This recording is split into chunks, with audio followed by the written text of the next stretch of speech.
நம்ம கிச்சன்ல இன்னைக்கு பஞ்சு போல இட்லிக்கு எப்படி மாவு அரைக்கிறது அப்படிங்கறத பார்க்க போறோம். எந்தெந்த அளவுல போட்டு மாவு அரைச்சா இட்லி வந்து சாஃப்ட்டா வரும் அப்படிங்கறத பார்க்கலாம் வாங்க.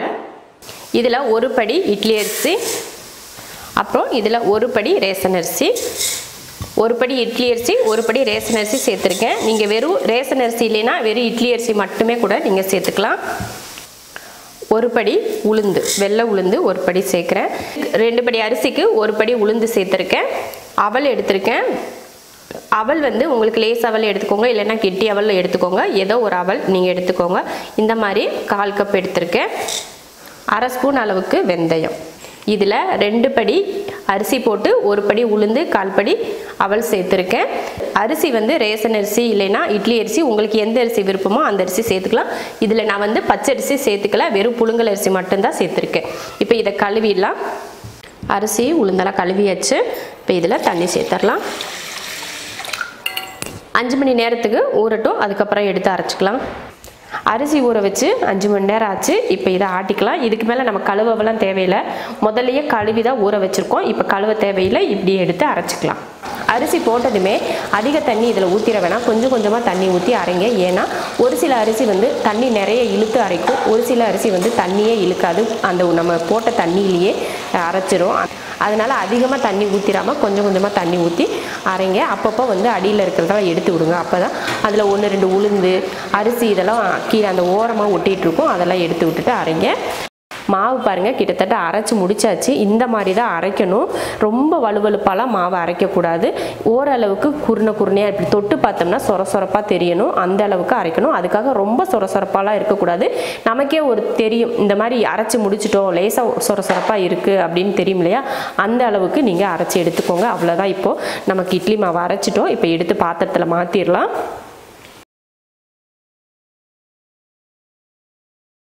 மாவு அரைச்சாச்சு. இப்போ கலந்து வச்சிடலாம். உப்பு போட்டுக்கலாம், மாவுக்கு தேவையான உப்பு போட்டு கலந்துடலாம். இந்த மாதிரி கை வச்சே கலக்குங்க. கையில் வச்சு கலந்தால் தான் மாவு வந்து புளிக்கும். மாவு வந்து பார்த்திங்கன்னா நல்லா கெட்டியாக தான் இருக்குது. அதனால் நம்ம இப்போ அரைச்சோம் இல்லையா, அந்த தண்ணி கிரைண்டரை கழுவுன தண்ணியவும் இதிலே சேர்த்துடலாம். சேர்த்துட்டு கலந்துடலாம். மாவு வந்து ரொம்ப தான் கெட்டியாக இருக்குது. இப்போயே தண்ணி கரெக்டாக கலந்து வச்சிட்டிங்கன்னா காலையில் வந்து தண்ணி ஊற்றி கலக்க தேவையில்லை. பாருங்கள், இந்த மாதிரி இட்லி மாவு தான் பாருங்கள், இந்த அளவுக்கு தான் கலந்துருக்கேன். தண்ணி ஊற்றி ரொம்ப தண்ணி ஊற்றி கலந்துடக்கூடாது, இந்த அளவுக்கு போதும். இப்போ இதை மூடி வச்சிடலாம். மூடி வச்சுட்டு ஒரு 8 மணி நேரத்துக்கு புளிக்க வைக்கலாம். ஒன்று நீங்கள் காலையில் அரைச்ச மாவை நைட்டுக்கு இட்லி ஊற்றிக்கலாம், இல்லைன்னா நைட்டு அரைச்சிங்கன்னா அதை காலையில் இட்லி ஊற்றிக்கலாம். இப்போ மூடி வச்சுட்டு இப்போ நான் நைட்டில் தான் மாவு அரைச்சி வச்சுருக்கேன், காலையில் எடுத்து இட்லி ஊற்றிக்கலாம். மாவு பாருங்கள் எவ்வளோ நல்லா பொங்கி வந்திருக்குன்னு. இந்த மாதிரி பொங்கி வரணும், அப்போ தான் நல்லா இட்லி வரும். கலந்து விட்டுறலாம். நைட்டே உப்பு போட்டு கலந்து வச்சிட்டோம். உப்பு பத்தலைன்னா உப்பு சேர்த்துக்கோங்க. இதில் நான் சோடா உப்போ எதுவுமே நான் சேர்த்துக்கல. அப்படி சேர்க்காமலே பாருங்கள் மாவு வந்து அப்படியே பஞ்சு போல் வந்திருக்கு.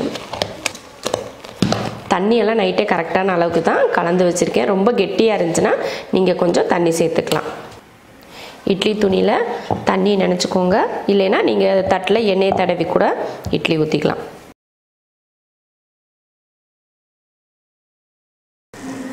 இட்லி சட்டி வச்சு ஒரு செம்பளவுக்கு தண்ணி ஊற்றி, தண்ணி கொதிச்சிருச்சு. இந்த மாதிரி தண்ணி கொதிச்சதுக்கப்புறமா நீங்கள் இட்லி தட்டை எடுத்து வச்சு இட்லி வேக வைங்க. இப்போ மூடிடலாம். ஒரு 7லேருந்து 8 நிமிஷம் வரைக்கும் வேக வச்சுக்கிட்டா போதும். அதிக நேரம் வேக வைக்க வேணாம், ஒரு 8 நிமிஷம். இப்போ எடுத்து பார்ப்போம். மேலே கொஞ்சம் தண்ணி தெளிச்சுக்கோங்க. தெளிச்சுட்டு உங்களுக்கு ஏதாவது ஒரு டூத்பிக்கு இல்லை ஏதாவது ஒரு கத்தி கரண்டி வச்சு பார்த்தீங்கன்னா தெரியும், பாருங்கள் ஒட்டாமல் வருது. இட்லி நல்லா வெந்துடுச்சு. ஒரு 8 நிமிஷம் கிட்ட போதும், அதுக்கு மேலே எல்லாம் வேக வைக்க வேணாம். இப்போ எடுத்துடலாம்.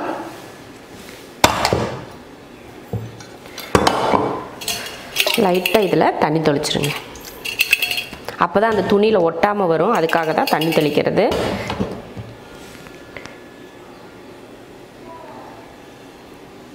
சூப்பராக இட்லி வந்துருச்சு பாருங்கள்.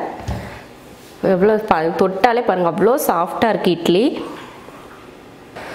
பாருங்கள் அப்படியே பஞ்சு போல் இருக்குது பார்க்குறதுக்கு, தொட்டாலேயும் அப்படியே பஞ்சு மாதிரி இருக்குது பாருங்கள். ரொம்ப சூப்பராக இட்லி ரெடி ஆயிருச்சு.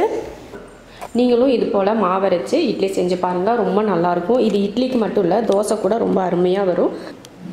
நீங்களும் இது போல் செஞ்சு பார்த்துட்டு எப்படி இருக்குன்னு சொல்லிட்டு கமெண்ட் பண்ணுங்கள். பிடிச்சிருந்தா லைக் பண்ணிவிட்டு ஷேர் பண்ணிவிட்டு நம்ம ஷெரின்ஸ் கிச்சன் சேனலை சப்ஸ்கிரைப் பண்ணுங்கள்.